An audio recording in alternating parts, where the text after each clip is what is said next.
Então, gente, voltando aqui a falar da linguagem fotográfica, né? A gente falou de linhas e formas, agora nós vamos falar de ângulos. A gente vai ter basicamente 3 tipos de ângulos, que cada um vai dar uma ideia, uma sensação diferente em quem está vendo a fotografia ou o filme, né? Primeiro a gente tem então o ângulo frontal, que é o ângulo que a gente pode falar mais normal, porque ele aparece na altura dos olhos. E ele não vai ter tanta significação especial, justamente por conta que ele está na mesma altura, né? Não tá, o que está sendo mostrado, ele não está numa perspectiva inferior ou superior, né? Ele está na mesma linha de visão ali. Então aqui um exemplo, por exemplo, a gente está na mesma linha de visão do objeto. Aqui a gente está na mesma linha de visão das protagonistas, né? No caso, elas não estão acima da gente, elas não estão abaixo da gente, então elas estão no mesmo campo de visão, na mesma linha de visão. E o que vai ser diferente então no ângulo picado, no ângulo plongé, que é quando o assunto está numa posição inferior à nossa. Então isso vai dar uma ideia de diminuição do assunto sendo fotografado, do assunto sendo visto. Porque por ele estar inferior, ele vai ter justamente essa ideia de inferioridade, de submissão, de humilhação. Então aqui nos exemplos, ó, a gente tem um exemplo olhando de cima, então a pessoa está menor que a gente, né? A gente está numa posição mais elevada. Aqui outro que passa uma ideia também de impotência, de diminuição. O que vai mudar então no ângulo contrapicado, que vai ser justamente o contrário desse, né? O ângulo contrapicado ele vai criar a sensação de que o assunto é maior, o assunto é mais potente que a gente, é autoritário, é ameaçador. E aí vai causar todos aqueles sentimentos de impotência em quem está vendo a fotografia. Então aqui um exemplo, por exemplo, uma árvore. A árvore é sempre maior que a gente, né? Quase sempre. A árvore ela tem essa imponência, ela está ali maior que a gente. E outro exemplo muito bom, muito clássico, é o do filme Bastardos Inglórios. Não sei se todos já viram, se não viram, vejam, porque é um filme muito bom. E é justamente essa ideia de eles estão capturando uma pessoa e a gente está tendo a visão como se a gente fosse a pessoa, né? Então, os protagonistas estão num lugar elevado, uma posição mais privilegiada e a gente assume justamente essa ideia de impotência, de humilhação, enquanto eles estão em um ar de superioridade. Aqui outro exemplo, a gente frente à cidade, frente às grandes construções, à modernidade, como que a gente se sente inferior e como os prédios são grandes, os prédios são superiores, têm essa autoridade acima de nós. Outro elemento também que dá pra gente brincar na composição fotográfica é justamente a cor. Então, eu vou falar aqui bem breve da cor, porque a gente vai ter uma aula mais destinada à cor. Porque, apesar da gente ter visto que os fotojornalistas clássicos, Van Bresson, Capa, Diane Arbus, a maioria que a gente viu no seminário, né, Sebastião Salgado, eles tiram fotos em preto e branco. E a gente também viu que muitos dos fotojornalistas atuais estão deixando isso de lado e a maioria das fotos hoje em dia são fotos coloridas.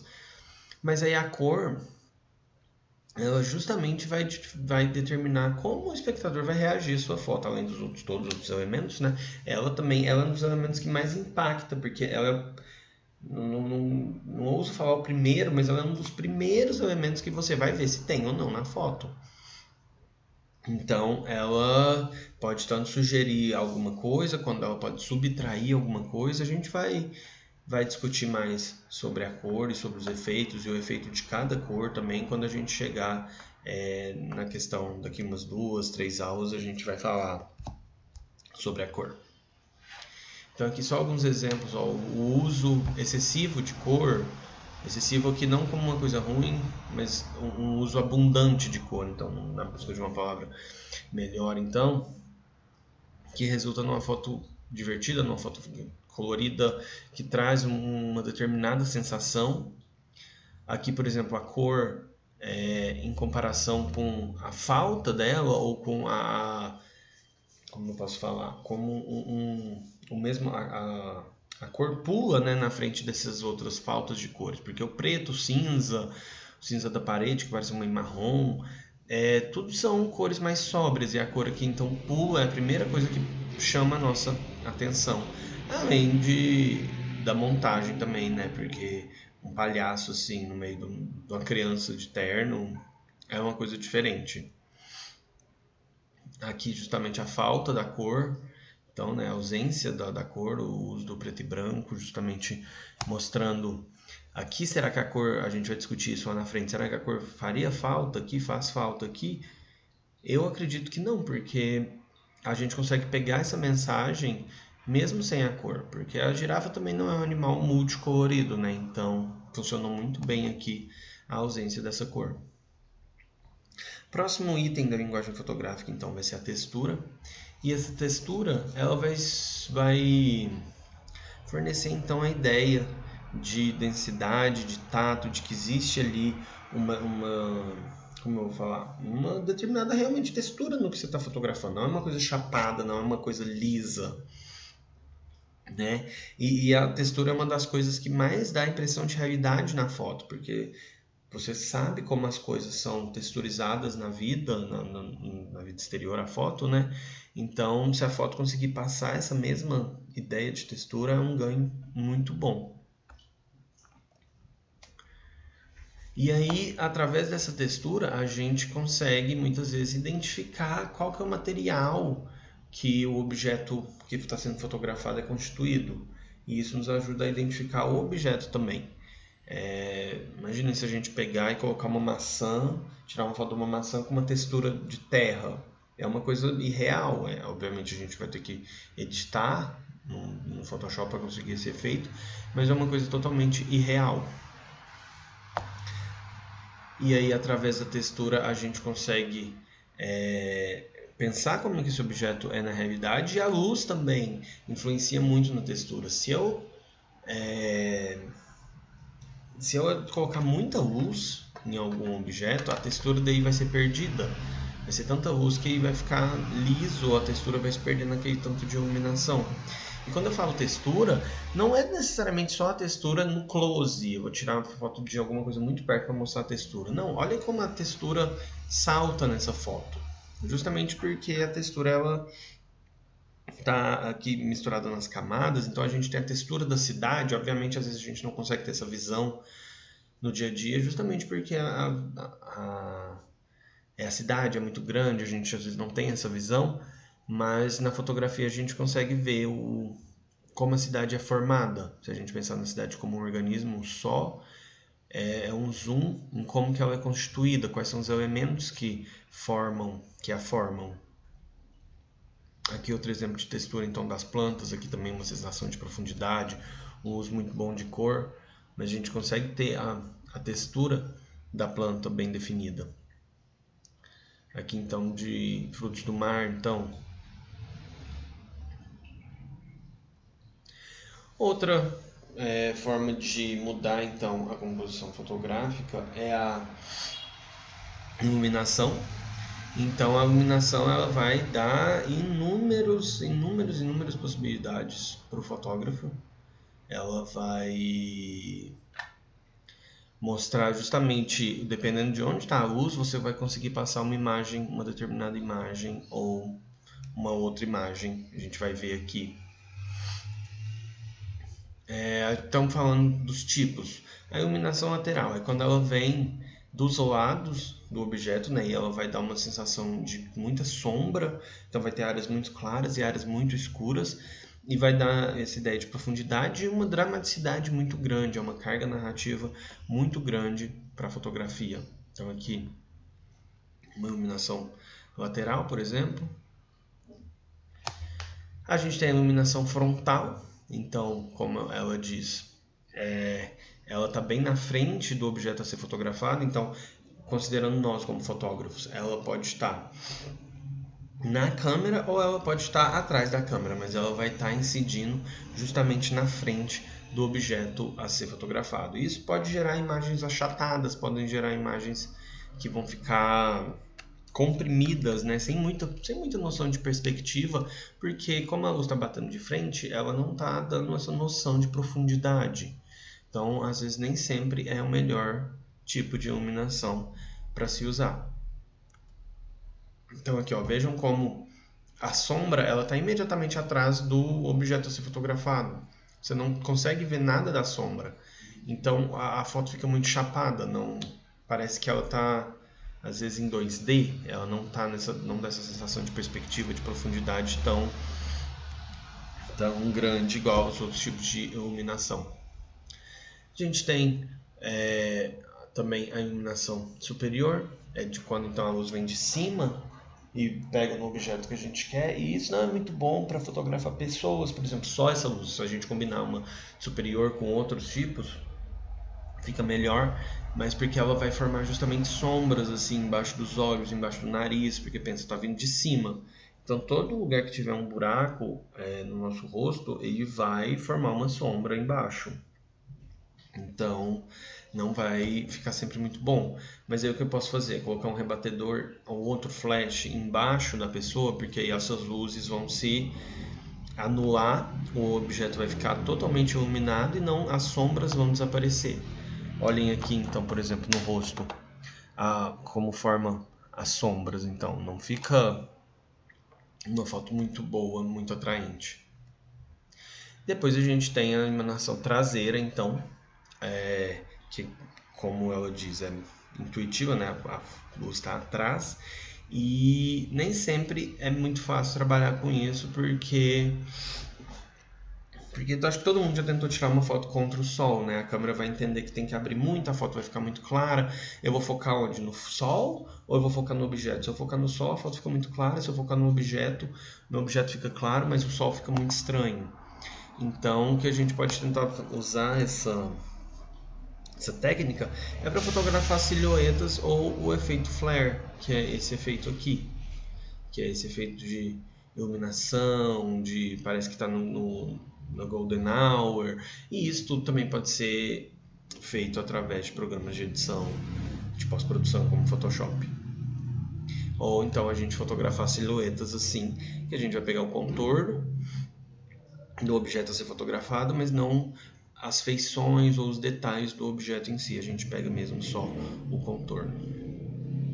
Então aqui só alguns exemplos, né, de como que a luz se comporta dependendo do local que eu a coloco. Então vejam, na luz frontal eu tenho um rosto totalmente iluminado, sem sombras. Na luz lateral eu tenho um rosto muito definido de sombras e luz, um contraste muito grande. Na luz diagonal esse contraste ainda existe, só que ele já é um pouco menor. Então, na luz atrás, olhem como é muito pouco que dá para ver. É muito difícil trabalhar com esse tipo de luz. A luz inferior também é uma luz não muito interessante, né? A não ser que você queira criar um efeito muito dramático, é muito usado em filmes de terror e tudo mais. Mas não é a melhor das iluminações para tirar retrato, por exemplo. Nem a luz superior, porque olhem onde as formas se sombram, as sombras se formam aqui nos olhos, aqui na boca. A gente tem as aberrações, então, que são... A gente não vai estudar muito sobre as aberrações, eu vou passar bem rapidamente, só para vocês terem conhecimento que elas existem. Porque muitas das aberrações a gente consegue corrigir depois, ou as câmeras são cada vez melhores para corrigir essas aberrações já enquanto a gente faz as fotos. Mas as aberrações vão ser sempre deformações da imagem. Algumas as pessoas usam de forma criativa, algumas não são de forma criativa, são de forma porque a gente não soube controlar mesmo, a câmera encontrou um problema. E como fala aqui, ó, como a mudança dos tons das cores pode criar um clima de sonho de fora do tempo. E é justamente isso que a gente vai ver, que os exemplos às vezes eles trazem essa ideia de realidade, a gente sabe que as coisas não são assim, por que elas estão assim na foto? Então aqui a gente tem distorções geométricas aqui, então relativas à lente. Então, se a lente, dependendo de como a lente está posicionada, se não é uma lente muito boa, ela fica justamente Ó, vejam como aqui aqui a imagem está saltada e aqui ela está afundada. A gente tem as aberrações cromáticas, então aberrações de cor, vejam como esse aqui dá um efeito de sonho muito grande, porque é justamente, olha, a multiplicidade de cores aqui, um verde, um azul, parece que ele está com filtro do Instagram, né? Distorções digitais, a gente vai ter, por exemplo, quando a gente comprime muito a foto, porque quanto mais a gente comprime a foto, mais ela pixelada ela vai ficando. Então, o JPEG já é um formato comprimido, né? Então, a gente tem que ter cuidado com isso para não comprimir muito, porque cada nova compressão é sempre mais perda e perda de qualidade dos detalhes da imagem. Por fim, temos a perspectiva. Perspectiva, então, como a gente viu lá nas pinturas renascentistas, que mudou completamente como as pessoas retratavam o mundo e culminou na criação da fotografia em si, a perspectiva ela é a indicação de profundidade, né? Então ela dá essa ideia de que existe um espaço tridimensional. Ela pega um ponto que converge todas as linhas e esse ponto vai dar justamente essa sensação de profundidade, de que tem objetos à frente, tem objetos atrás, alguns são menores, alguns são maiores. A gente viu bastante exemplos lá nas pinturas, mas aqui na questão da perspectiva na fotografia, a gente vai ter também as linhas, como eu falei antes, olha, a linha aqui do corrimão e tanto a linha da parede, ela vai dar essa sensação de profundidade. Aqui, ó, num exemplo do iluminado, esse objeto está bem mais à frente, o Jack Nixon está aqui no meio, a gente tem o resto lá atrás. Então, trabalhar com a perspectiva é sempre muito interessante, porque ela vai dar essa sensação de que as coisas realmente são reais aí, não está tudo chapado, não é um ambiente 2D. E existem inúmeras formas criativas de trabalhar com a perspectiva, tipo aqui. Olha, todas as linhas dessa cena nos levam ali para o mesmo ponto. E todo mundo que já viu esse filme sabe que é nessa cena que a gente realmente, o diretor quer que nós olhemos para ali, para ver justamente porque que existem duas gêmeas ali e como estranho isso é. E aí, falando então da perspectiva com os planos, então, que a gente estava falando, a gente pode intercalar os vários planos para conseguir diferentes noções de perspectiva. Tipo aqui, a gente tem pessoas no primeiro plano, no segundo, um carro no terceiro. Então, colocar diferentes elementos em diferentes planos dá uma sensação de perspectiva muito grande, dessa sensação de profundidade. E a gente também tem a técnica da perspectiva forçada, que aí não sei se... Eu ia falar que não sei se aplica muito a gente, mas eu acabei de lembrar de um exemplo muito bom da Dilma. Vamos ver, eu acho que eu não coloquei aqui, mas todo mundo lembra daquela foto do guarda com uma arma, com uma espada do lado da Dilma. A perspectiva forçada vai justamente trabalhar com isso, com essa questão de você saber que aquilo não é real, mas a foto te dá uma outra impressão de como se aquilo fosse a realidade. Então aqui um exemplo. O sapato parece muito maior e é óbvio que a gente sabe que não está no pé dele, é porque o sapato está realmente mais para frente, né? Então dá essa sensação de perspectiva forçada. A gente também vai ter na questão da linguagem fotográfica a questão do espaço, que a gente vai chamar então de espaço negativo e espaço positivo. Espaço positivo é a área da foto que vai atrair atenção, que tem objetos, que tem textura, enquanto a área negativa é o contrário. Ela não vai atrair tanta atenção, ela muitas vezes vai ser uma área mais vazia, mais que falta preenchimento, né? Então, as fotos com grande quantidade de espaço positivo, elas parecem cheias, enquanto as com muito espaço negativo, elas parecem vazias. É óbvio que muito cheio e muito vazio muitas vezes não vai funcionar, apesar de que tem exemplos de criatividade, de fotos criativas que realmente vão fazer isso funcionar. Mas o bom mesmo, o ideal, né, é a gente balancear o negativo e o positivo. Aqui então um exemplo. Aqui um exemplo de positivo, olha como está cheio. Agora um exemplo de negativo. A gente ainda tem um espaço positivo aqui na frente, né? Cadê o mouse? Aqui, mas olha o negativo aqui atrás. É um balanço bem certeiro entre o vazio e o cheio. Aqui a gente já tem só, por exemplo, o espaço negativo. Ainda assim é uma foto boa, muito pelas cores, pelo inseto, mas a gente tem um exemplo de que o espaço negativo não é... O uso do espaço negativo não é só ruim. A gente consegue tirar boas fotos com muito espaço negativo.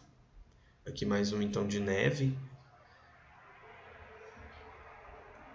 Aqui um que está bem balanceado, então a gente tem um espaço positivo cheio aqui, as plantas, o mato, e um espaço negativo mais aqui para trás.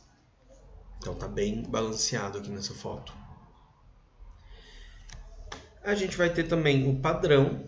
O que é o padrão, então? O padrão aí vai ser composto por esses elementos que vão se repetir. Então vão ser formas geométricas, linhas, cores que vão seguir uma lógica, ela pode ser uma lógica óbvia ou não.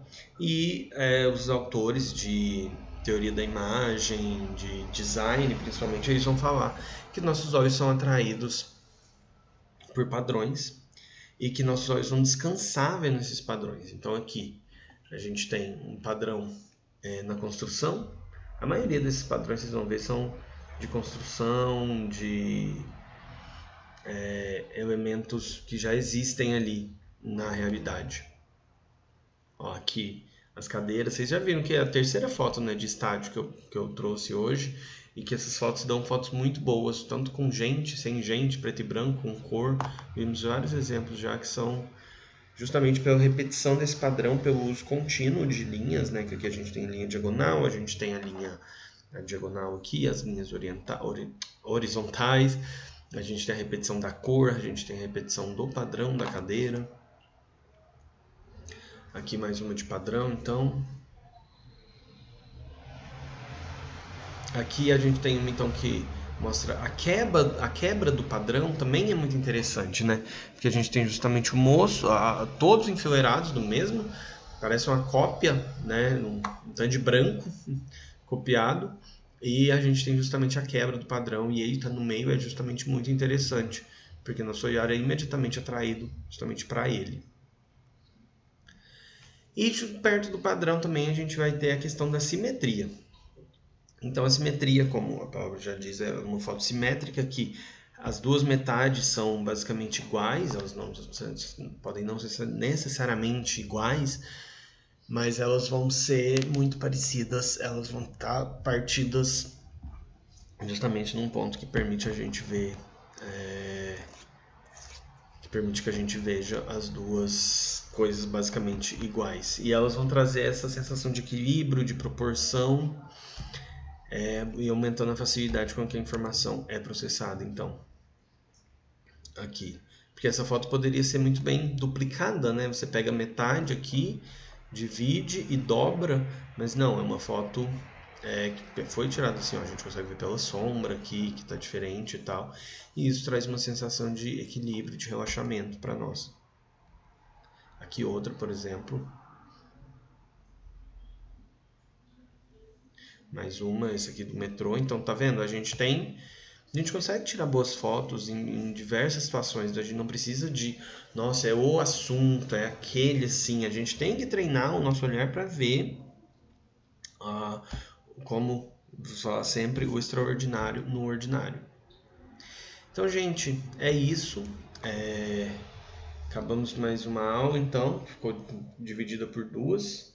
Então, fiquem atentos ao Matheus, ao grupo, ao e-mail. Vou continuar passando mais orientações para vocês e fiquem salvos, fiquem seguros em casa, se possível.